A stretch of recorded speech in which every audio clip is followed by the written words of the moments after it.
राजस्थान के जयपुर में 2022 में एक मैरिज हॉल सजा हुआ था। वहां पर एक डॉक्टर साहब की शादी होनी थी जिनका नाम था सचिन की जिससे शादी होनी थी उसका नाम था रेखा। और रेखा जो कि जयपुर में ही रहा करती है, वो लोग पीछे से गांव के रहने वाले हैं, लेकिन परिवार के पास अच्छा खासा रुपया पैसा है, तो इसी वजह से वो लोग जयपुर में आकर बस गए हैं। वहां पर शादी समारोह था, सभी लोग खुश थे, एक दूसरे से हंस बतिया रहे थे। और वहीं पर दूल्हा दुल्हन के लिए स्टेज सजाया जाता है। उस स्टेज के ऊपर दूल्हा अपने दोस्तों के साथ खड़ा हो जाता है और थोड़ी देर में वहां पर दुल्हन की एंट्री होती है। दुल्हन जिसने अच्छे से मेकअप कर रखा था और वह धीरे धीरे कदमों से चलती हुई स्टेज की तरफ आ रही थी। दूल्हा भी दुल्हन को देखकर बड़ा ही खुश था, क्योंकि रेखा देखने में काफी ज्यादा खूबसूरत थी और वह पढ़ी लिखी भी थी। धीरे धीरे दुल्हन स्टेज के ऊपर पहुंच जाती है, लेकिन वहां पर जैसे ही जो दूल्हा है वो वरमाला रेखा के गले में डालता है और रेखा दूल्हे के गले में वरमाला डालती है, तो एकदम से जो दुल्हन होती है वो बेहोश होकर धड़ाम से स्टेज पर गिर जाती है। सभी लोगों की नजरें दूल्हा दुल्हन पर थी और जैसे ही दुल्हन बेहोश होकर गिरती है तो उसके बाद सभी लोग पूरी तरह से हैरान हो जाते हैं। इसके बाद यहां पर सभी लोग देखने लगते हैं कि ये क्या हुआ और वहां पर भीड़ इकट्ठा हो जाती है। बारात के अंदर जो खाना खा रहे थे वह भी वहीं पर आ गए थे और जो डीजे पर नाच रहे थे वो लोग भी वहीं पर आकर देखने लगे थे कि आखिर ये हुआ तो क्या हुआ। लड़की वाले लड़की को संभालते हैं और जैसे तैसे करके उसे वहां से उठाकर अंदर एक कमरे में ले जाते हैं। दूल्हे पक्ष वाले जो व्यक्ति होते हैं वो इस बात को देखकर पूरी तरह से हैरान है और उनके दिमाग में चल रहा है कि कहीं लड़की को कोई गंभीर बीमारी तो नहीं, और उसी वजह से इन लोगों ने जल्दबाजी में हमसे रिश्ता तय किया है। दरअसल ये रिश्ता जल्दबाजी में तय किया गया था, क्योंकि यहां पर लड़की वालों का कहना था कि उसके बाद का मुहूर्त नहीं है और फिर 1 साल बाद का ही मुहूर्त निकलेगा। इसी वजह से ये लोग इस बात को सोचने पर मजबूर हो गए थे। वहां पर थोड़ी देर तक माहौल गमगीन हो जाता है और सभी लोग इस बात को सोचने लगते हैं कि क्या हुआ लड़की को जो इस तरह से कर रही है। उसके बाद जो दूल्हा होता है वह मामले की गंभीरता को समझता है और सीधा उस लड़की के पास पहुंच जाता है। वहां जाने के बाद वह लड़की का चेकअप करने लगता है और नवज नारी को देखने से उसे कुछ भी असामान्य महसूस नहीं होता। इसके बाद थोड़ी देर में उस लड़की को होश आ जाता है, लेकिन होश आने के बाद भी वह रेस्पॉन्स काफी देर में दे रही थी। देखने से लग रहा था कि मानो इसे कोई मानसिक बीमारी हो। अब यहां पर जो लड़का होता है सचिन, जिससे उसकी शादी हो रही थी, वो भी उसी बीमारी का इलाज किया करता था। और इसके बाद जो लड़का होता है वह वहां पर पूछने लगता है लड़की वालों से कि कोई परेशानी तो नहीं है, लड़की को इस तरह से बेहोश क्यों हो गई, क्या कारण है इसका, क्या मैं जान सकता हूं। तो लड़की वाले कहते हैं कि नहीं, ऐसी कोई बात नहीं है, लड़की पूरी तरह से स्वस्थ है और पता नहीं न जाने इसे ऐसा क्या हो गया। उसके बाद जो डॉक्टर साहब होते हैं सचिन, जो कि उसका होने वाला पति था, वो कहने लगता है कि खैर ऐसी बात है तो आप ऐसा करो, एक बार इसका मेकअप हटाओ और मेकअप हटाकर मैं कुछ चेक करना चाहता हूं, क्योंकि डॉक्टर साहब को अंदाजा लग गया था कि हो ना हो इसे कोई मानसिक बीमारी है जिस वजह से ऐसा कर रही है। अब लड़की वाले इस बात के लिए पहले तो मना करते हैं, लेकिन वहीं पर जो लड़के वाले होते हैं वो इस बात के लिए जोर गिरते हैं, क्योंकि उन्हें पता है कि उनका लड़का डॉक्टर है। अगर कोई भी गंभीर बीमारी इस लड़की को हुई तो वह लक्षणों से इस बात को पहचान लेगा। इसी वजह से वो कह देते हैं कि देखो, अगर शादी करनी है तो आपको लड़की का मेकअप हटाना होगा और उसके बाद जब हमारा बच्चा इसे अच्छी तरह से देख लेगा तो उसके बाद ही हम इस लड़की से शादी कर सकते हैं, वरना हम इससे शादी नहीं करेंगे। उसके बाद जो लड़की वाले होते हैं वो उनके कहे को मानने के लिए तैयार हो जाते हैं, क्योंकि यहां पर लड़की बेहोश हो गई थी और इस बात में सभी को शंका दिखाई दे रही थी कि हो ना हो लड़की को कोई गंभीर बीमारी भी हो सकती है। इसके बाद लड़की का मेकअप हटाया जाता है और मेकअप हटाने के बाद जो डॉक्टर साहब सचिन होते हैं, जिससे उस लड़की की शादी होने वाली थी, वह अपने फोन की फ्लैश जोड़ते हैं और फ्लैश जोड़कर उस लड़की की आंखों को देखने लगते हैं और आंखों के नीचे पड़े हुए काले धब्बे उसे साफ साफ दिखाई दे जाते हैं। दरअसल इस लड़की की हालत काफी ज्यादा कमजोर थी और कमजोरी के कारण इसे चक्कर आए थे। अब इस लड़की के कमजोर होने का कारण वह उसके घर वालों से पूछने लगता है, क्योंकि उसकी समझ में पूरी बात आ गई थी। यहां पर यह लड़की बहुत गहरी स्ट्रेस से गुजर रही थी और इस स्ट्रेस के बारे में घर वालों को जरूर से पता होना चाहिए। लेकिन यहां पर जो लड़की के पिता होते हैं वो कहने लगते हैं कि नहीं, ऐसी कोई बात नहीं है और हमारी बेटी तो हंसी खुशी हमारे साथ रहा करती है। वो इस बात को मानने के लिए तैयार नहीं होते हैं, लेकिन तभी डॉक्टर साहब कहते हैं कि देखो, मुझे पता है, मैं डॉक्टर हूं और मैंने काफी दिनों तक इस चीज की पढ़ाई की है और मेरे हिसाब से जरूर से इसे कोई टेंशन है और जिस टेंशन के चलते ये अच्छी तरह से खाने पीने पर ध्यान नहीं देती है, अच्छे से नींद नहीं लेती है और उसी वजह से आज ये बेहोश हो गई है। वह लड़की से भी पूछने की कोशिश करता है लेकिन लड़की अभी तक अच्छी तरह से रेस्पॉन्स नहीं कर रही थी। इसके बाद लड़की वाले जब मानने के लिए तैयार नहीं होते हैं तो लड़का कहने लगता है कि ठीक है, अगर ऐसी बात है तो मैं अब बारात लेकर वापस जा रहा हूं और आप अपनी लड़की की शादी किसी और से कर लेना, चाहे तुम्हें केस करना हो तो बेशक से केस कर देना, लेकिन मैं इस लड़की से तब तक शादी नहीं करूंगा जब तक मुझे इसके बारे में सारी बातें अच्छी तरह से नहीं पता चलेंगी। इस बात को सुनकर जो पिता होता है वह थोड़ा सा डर जाता है क्योंकि यहां पर बात इज्जत बेइज्जती की हो गई थी और इसी वजह से वह पूरी कहानी लड़के वालों को बता देता है। खास कुछ लोग एक कमरे में जमा हो गए थे और उस कमरे के अंदर लड़के को पूरी के पूरी सच्चाई बताई जाती है। जैसे लड़का इस सच्चाई को सुनता है तो उसकी आंखें फटी के फटी रह जाती हैं। दरअसल यहां पर जो लड़की रेखा होती है वह एक कॉलेज में पढ़ने के लिए जाती है और वहीं पर उसी के कॉलेज में एक कुलदीप नाम का लड़का भी पढ़ा करता है। रेखा जब कॉलेज में जाती है तो वहां पर उसे कुलदीप से प्यार हो जाता है और इस प्यार का सिलसिला कुछ आगे तक बढ़ जाता है। धीरे धीरे समय बीतता है और समय के साथ साथ इन दोनों के चर्चे इधर उधर होने लगते हैं और यहां पर रेखा और कुलदीप दोनों एक दूसरे से सच्चा प्यार करने लगते हैं। अब एक दिन अचानक से यह बात रेखा के पिता को पता चल जाती है और जैसे रेखा के पिता को यह बात पता चलती है तो वो एकदम से आग बबूला हो जाते हैं और अपनी बेटी के आने का वेट करने लगते हैं। जैसे बेटी कॉलेज से घर आती है तो उसके बाद पिता एकदम से उस पर चिल्लाने लगता है और कहने लगता है कि तू जो कुछ भी कर रही है ये बिल्कुल ठीक नहीं है और इससे हमारे परिवार की नाक कट जाएगी और हम ऐसा बिल्कुल भी नहीं होने दे सकते।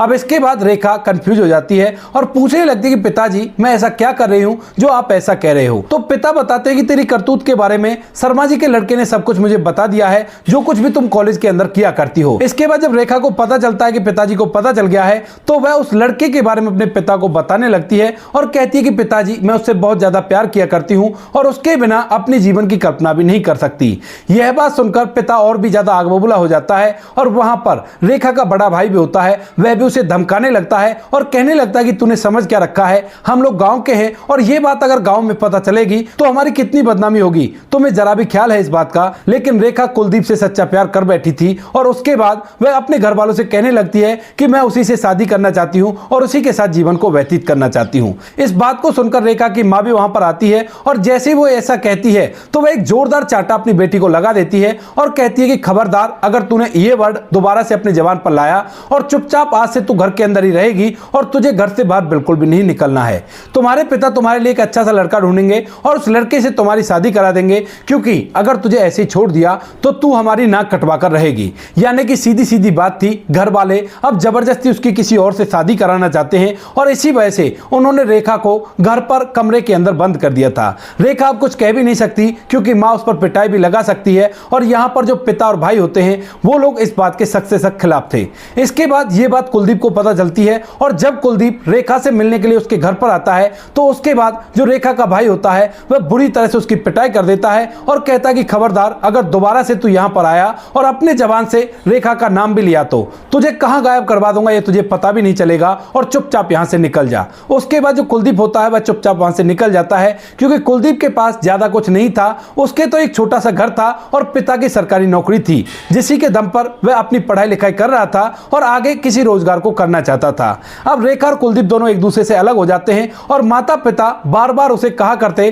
कि जिस लड़के को हम पसंद कर देंगे उसी से तुम्हें शादी करनी होगी। इसके बाद रेखा के जो पिता होते हैं वो अपनी बेटी के लिए इधर उधर लड़का ढूंढने लगते हैं और ढूंढने से उन्हें एक अच्छा रिश्ता मिल जाता है जो कि डॉक्टर साहब का था जिसका नाम था सचिन। सचिन ने अपनी डॉक्टरी कर ली थी और उसके बाद अब वह नौकरी किया करता था, अच्छे खासे पैसे कमाया करता था और साथ में हैसियत में भी वो उनके ही बराबर के थे, अच्छी खासी पुश्तैनी जमीन और पिता भी सरकारी नौकरी में थे तो उनकी पेंशन भी आया करती है। यानी कि सचिन के घर में किसी भी चीज की कमी नहीं है और यह रिश्ता रेखा के पिता को बड़ा ही अच्छा लगता है और वह उन लोगों से हामी भर लेता है। सचिन का परिवार बड़ा ही समझदार था और वो लोग पुराने रीति रिवाज के हिसाब से लड़की को देखने तक की जरूरत नहीं करते हैं और वह केवल फोटो से ही काम चला लेते हैं। फोटो के अंदर जब सचिन ने रेखा को देखा तो वह देखते उसे पसंद कर लेता है क्योंकि रेखा देखने में काफी ज्यादा खूबसूरत थी। इसके बाद वो लोग शादी की तैयारियों में जुट जाते हैं दोनों घर और धीरे धीरे समय बीतता है और समय के साथ साथ 2022 का वो दिन आ जाता है जिस दिन वो लोग इस मैरिज हॉल के अंदर अपनी बारात लेकर आते हैं क्योंकि इस मैरिज हॉल की बुकिंग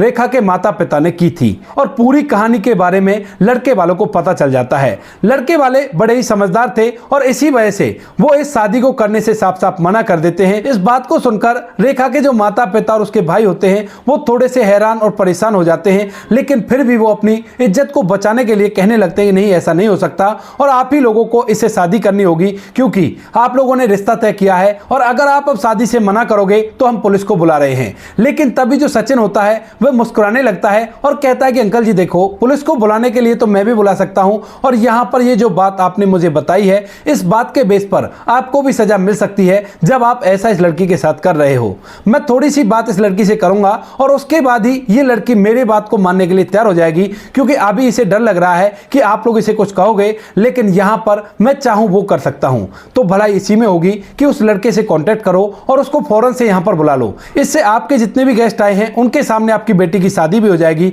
और किसी को कानो कान खबर भी नहीं होगी कि क्या हुआ था। इस बात को सुनकर पिता थोड़ी देर तक सोच विचार करने लगता है और जो कुछ भी सचिन उसके सामने कह रहा था वह सब कुछ सही था और ऐसा सचिन करा सकता था, क्योंकि ये शहर का मामला है और यहां पर अगर एक बार पुलिस आ गई और रेखा ने उनके खिलाफ उल्टी सीधी कोई बात कह दी तो उन लोगों को सजा भी हो सकती है। इसी वजह से पिता थोड़ी देर तक चुप लगाता है, लेकिन तभी जो सचिन होता है वो कहता है कि सोचने का टाइम नहीं है, मुहूर्त निकला जा रहा है, उस लड़के को फौरन से बुलाओ और बुलाकर उसे यहां पर मंडप पर बिठाओ और उससे इसकी शादी करा दो। कोई बात नहीं, जो हो गया उसे भूल जाओ, लेकिन अब अपनी गलती को सुधारो वरना आपकी बेटी के साथ कुछ भी हो सकता है। इसके बाद जो रेखा के पिता होते हैं वह अपने बड़े बेटे को उस लड़के के घर जाने के लिए कह देते हैं और जैसे ही बड़ा बेटा उस लड़के के घर जाता है तो वहां पर वह देखता है कि उस लड़के ने अपने आप को एक कमरे में बंद कर रखा है और वह कुछ उल्टा सीधा करना चाहता है, क्योंकि उसे भी पता है कि आज रेखा की शादी है और रेखा से वह बहुत ज्यादा प्यार किया करता है। इसके बाद जब रेखा का बड़ा भाई वहां पर चला जाता है तो वह देखता है कि उसके घर वाले दरवाजे पर पीट रहे हैं,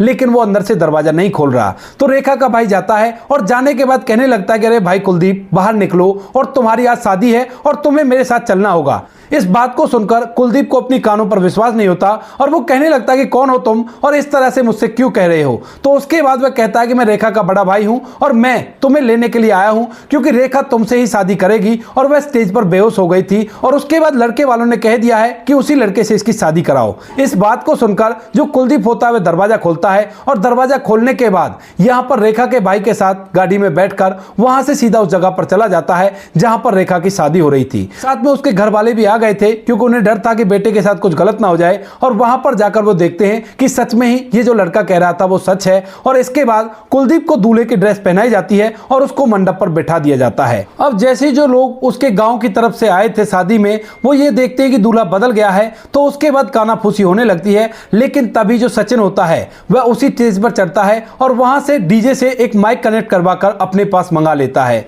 उस माइक पर वह अनाउंस करता है कि देखो, यहां पर जो इनकी लड़की थी वह एक लड़के से प्यार किया करती थी और उसी के साथ शादी करना चाहती थी। हालांकि ये लोग तो अपनी इज्जत की खातिर उस लड़की की मुझसे शादी करना चाहते थे, लेकिन मैं ऐसा बिल्कुल भी नहीं चाहता और इसी वजह से मैंने उस लड़के से उसकी शादी की है और इसी कारण से लड़की बेहोश हुई थी। तो मैं नहीं चाहता कि इस लड़की की जिंदगी बर्बाद हो और ये कोई गलत भी नहीं है। भले ही आप समाज वाले इस बात को गलत ठहराएं कि प्यार करके शादी करना गलत है, लेकिन यहां पर ये लड़का भी इससे प्यार किया करता है और ये लड़की भी इससे सच्चा प्यार किया करती है। तो मेरे ख्याल से ये लोग अपने जीवन को खुशी खुशी व्यतीत करेंगे और कोई भी दिक्कत नहीं होगी। यहां पर यह बात कुलदीप के घर वालों ने भी सुन ली थी और जो गांव वाले थे उन सभी की कानाफूसी दूर हो गई थी। इसके बाद सभी लोग खुशी खुशी उस शादी में शामिल होते हैं और वो शादी उस गांव के लिए एक मिसाल बन गई। और उसके बाद जब कुलदीप और रेखा की शादी हो जाती है और रेखा दुल्हन बनकर कुलदीप के घर पहुंच जाती है, तो अड़ोस पड़ोस के लोग इस बात को देखकर हैरान हो जाते हैं कि रात को तो कुछ भी नहीं था और सुबह सुबह इनका लड़का शादी करके बहू घर के अंदर ले आया। सचिन वहां से वापस तो लौट जाता है, लेकिन वो रेखा और कुलदीप दोनों को आशीर्वाद देता है। वो लोग भी उससे आशीर्वाद लेते हैं, क्योंकि अगर वो नहीं होता तो शायद उन दोनों की शादी नहीं हो पाती। वो लोग आज तक भी अपने जीवन को हंसी खुशी व्यतीत कर रहे हैं। फिलहाल रेखा को एक लड़का है और उस लड़के को पाकर रेखा और कुलदीप बड़े ही खुश हैं। कुलदीप की भी एक सरकारी नौकरी लग गई है और वह भी अच्छी तरह से जीवन को व्यतीत किया करता है। रेखा के घर वाले भी कुलदीप से बड़े ही खुश हैं, क्योंकि कुलदीप के परिवार वाले रेखा के घर वालों की काफी ज्यादा इज्जत किया करते हैं और उन लोगों के बीच में बहुत अच्छा बॉन्ड है और वो लोग अच्छी तरह से जिंदगी व्यतीत कर रहे हैं। तो दोस्तों, ये थी आज की कहानी। आपको कहानी जैसी भी लगी हो कमेंट सेक्शन में बता देना। वीडियो अगर अच्छी लगी हो तो वीडियो को लाइक और चैनल को सब्सक्राइब जरूर करें, ताकि हमें थोड़ा सा हौसला मिले आप लोगों के लिए ऐसे अच्छे वीडियो बनाने के लिए। इन कहानियों को सुनाने का उद्देश्य किसी को परेशान करना बिल्कुल भी नहीं है। ये कहानी आपको इसलिए सुनाई जाती है ताकि आप लोग इन कहानियों में से कुछ ना कुछ सीख सको और अपने जीवन में उस चीज को अप्लाई कर सको। मिलते हैं किसी नेक्स्ट वीडियो में नए टॉपिक के साथ। तब तक के लिए जय हिंद, जय भारत, जय हिंदुस्तान।